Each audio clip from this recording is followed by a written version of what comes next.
Hi everybody, this is Jonathan Lee, and I wanted to take a little bit of time to begin to update everyone on the merger process between Connections and Signature.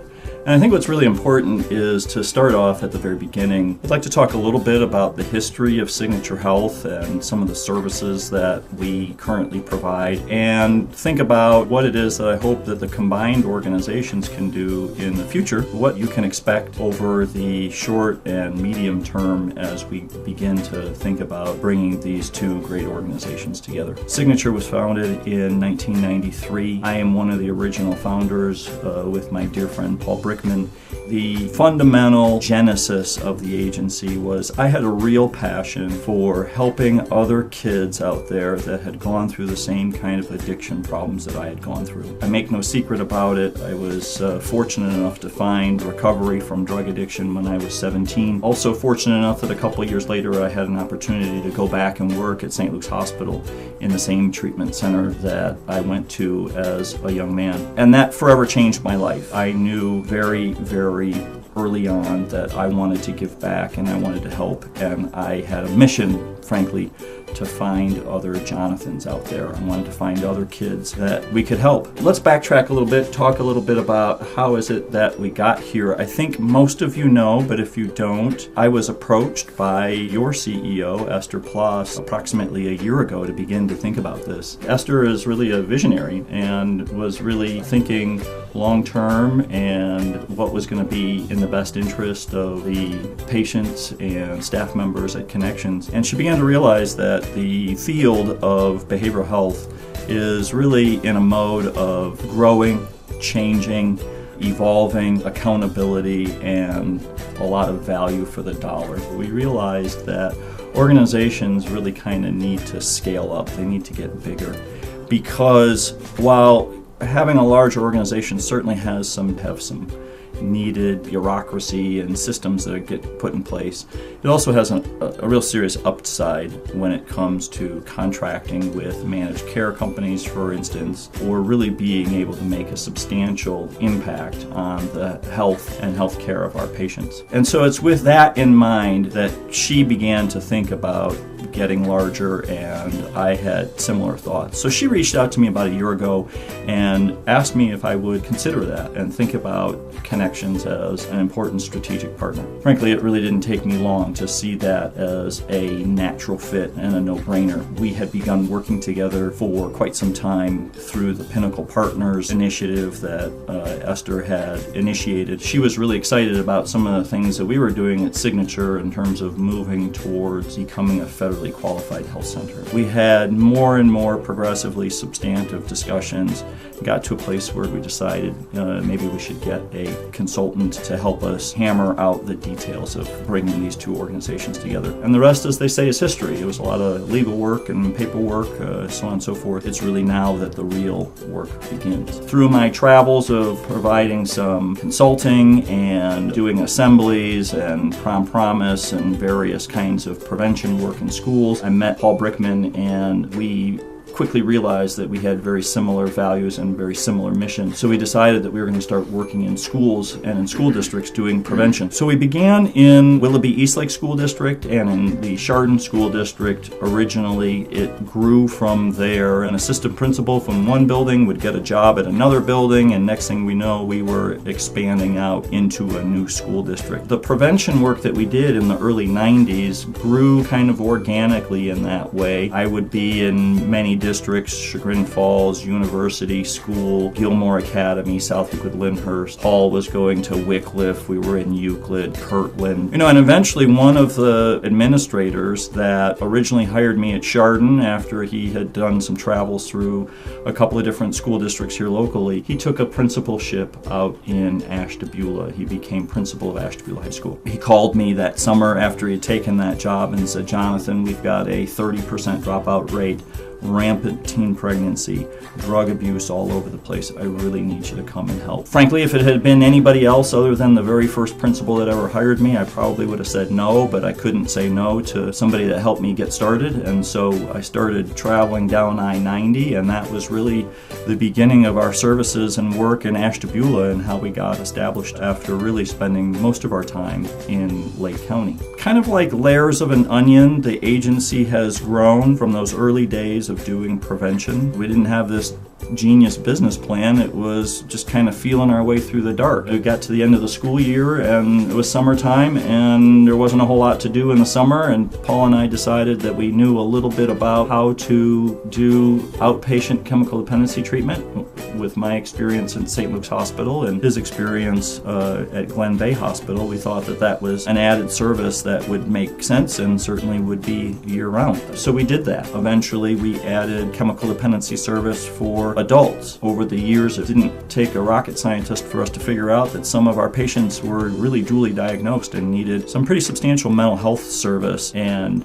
help that way. So we began to gather some really top-notch mental health professionals, Dr. Falk being one of the first ones to come and help us, psychologists that began to see patients on the mental health side. So those offices grew, one in Lake County and one in Ashtabula County. Eventually, we were able to add psychiatry services in 99, 2000, and that really, frankly, just exploded what we were doing. That really made Signature a much, much larger organization with many, many hundreds and into the thousands of patients. Eventually, that work led us to add the office that's currently in Garfield Heights. It was originally in Maple Heights. We moved it 6 or 7 years ago and ironically are going to move back to Maple Heights here in a few months. We are rooted in prevention and in chemical dependency work, but over the years that service mix flipped to 80% of our work is mental health service and mental health work, but we still have a very strong chemical dependency component. We added a group home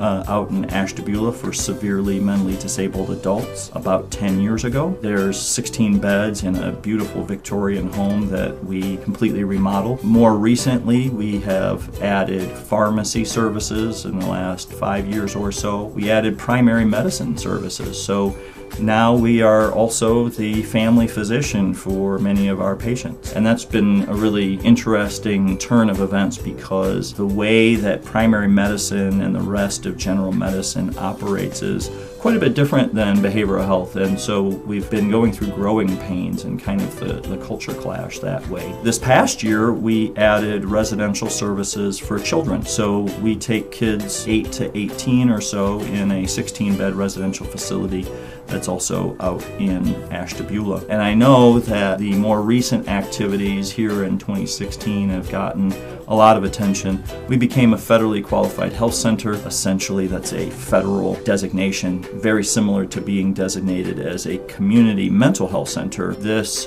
provides some funding and also some expectation that we provide primary medicine services for people regardless of their ability to pay. I have gone quickly through our history, and it's important for you to know because it is such an important part of our history that for a long time, Signature Health was a for-profit organization. What a lot of people don't know is that we were originally a nonprofit organization and then switched within the first few months into being a for-profit. And a lot of people ask me, well, Jonathan, why were you a for-profit, or why did you switch to do that? That seems so unusual in mental health services and behavioral health.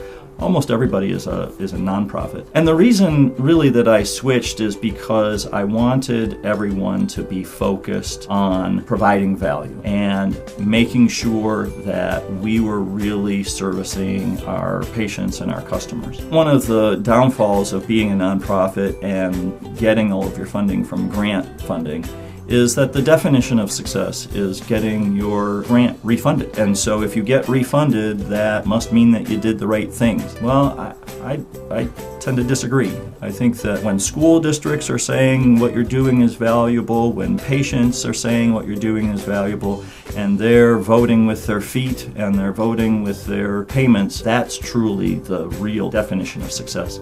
And I really wanted people to stay focused on that. So we really have to be sharp and have to be responsive. And that brings, frankly, a real sense of urgency, a sense of really staying on our game. Part of 2016 was an interesting process in that to become a federally qualified health center, we had to convert back to a nonprofit. And so we are very recently awarded a 501c3 status. People have been wondering more recently, well, Jonathan, now that you've switched back, does that mean that you're kind of going back on your word or back on your thinking? And I'd say just the opposite. As long as I'm a part of this organization, I still want to keep my focus exactly where it is, and I think we've embedded that into the culture at Signature and the way that we operate, and I don't expect that that will change because it's just part of who we are. We also get some of the benefits of being a nonprofit and being able to partner with other nonprofits in ways that we probably couldn't have if we were still a for-profit. So I'm really excited about the future. I'm excited about being an FQHC. I'm excited about having the scale and scope of an organization that can really impact health outcomes. And I'm really excited about learning from Connections, how you guys have been providing services, and hopefully that you guys learn, some things from Signature. So that leads me to talking a little bit about what you can expect, particularly in the short and medium term. And what I've been trying to say to people is, please, try to relax, try not to be afraid, because I don't really expect there to be a lot of changes over the course of the next, certainly 11 months, through 2017 and into 2018. We need a lot of planning. I want to do this well. I want to get a really good sense of Connections, and I hope that the Connections folks will get a good sense of Signature before we start making decisions about what is the right set of systems and what is the right culture and what is the right infrastructure that we want to be one strong, united organization. And I also know that things take time. Most importantly, trust takes time. I don't expect you to trust me because you don't know me. What I hope that you'll do is keep an open mind, watch what it is that we do, watch what it is that we say, and withhold your judgment until you get a chance to see if we actually walk our talk. Because in the end, that's what it's going to take. It's going to take time, and it's going to take the opportunity to show you that we really believe in what we're doing, and that this is a mission that I think that is going to touch people's hearts, and that you can sign on to if you're interested in finding other Jonathans out there to help. If we keep our focus on that and do nothing else, if we keep our focus on the patients in the lobby, and I was one of those patients, I think that there's thousands of opportunities, and there's really nothing that we can do that we can't go wrong. Expect from us and from me invitations to be a part of planning. Expect me to ask your opinion. If you don't provide your opinion, this is kind of like voting. If you don't vote, you can't complain. I want you to be a part of it. I know in other organizations, people may not really want your input. They may say they want your input, but they may not really want it. I really do, and I hope that you will take the time to be thoughtful, put forward your ideas, because I know that I don't have a monopoly on good ideas. I'm not one of those people that only assumes that I know what's best. Granted, I may have different information than you, but I'm quite certain if you had all of the information that I had, that you would be able to come to decisions about whether or not your ideas make sense, and vice versa. If I had all the information that you have about working with patients directly or about whatever it is your job function is, then I would be able to see the wisdom in the ideas and decisions that you're bringing forth. And my hope is that we can bridge that gap, that you'll share your information with me and I'll share my information with you, and we will come to the right decision for everybody that's involved. That's a process, and it's one I'm looking forward to. I think it's going to be a lot of fun, but it's going to take quite a bit of work. In the meantime, there's other moving parts. Connections has got to move the West 25th Street office. We all, both sides, have BH redesign to work on. There's quite a bit of integration work to do, and that's just this year. Thinking longer term, I'd like to get Connections ready to also be an FQHC. Knowing that that's a new term, we're a long way away from that, and that's going to take some time, but that's the direction that I'd like to do to really expand primary medicine and to be the total healthcare provider for those patients that are suffering from mental illness. That's really the focus and the mission. So hopefully this has been helpful to you. It gives you a little bit of background about me and about Signature Health and about what I'm interested in doing and about what to expect. But I'd also like to announce that we're going to do a series of these just to keep people informed and up to date on what the changes are and what to expect. I know that nobody necessarily likes big surprises like that if you know what's coming, you can anticipate it and plan for it, and that's really going to be the best way to roll out the various things that we do to combine the organizations. So look forward to additional videos from me and from other folks in leadership, and I also look forward to having some of you as guests on these as we go forward over the course of the next year. So thanks everybody, and I'm looking forward to working with you.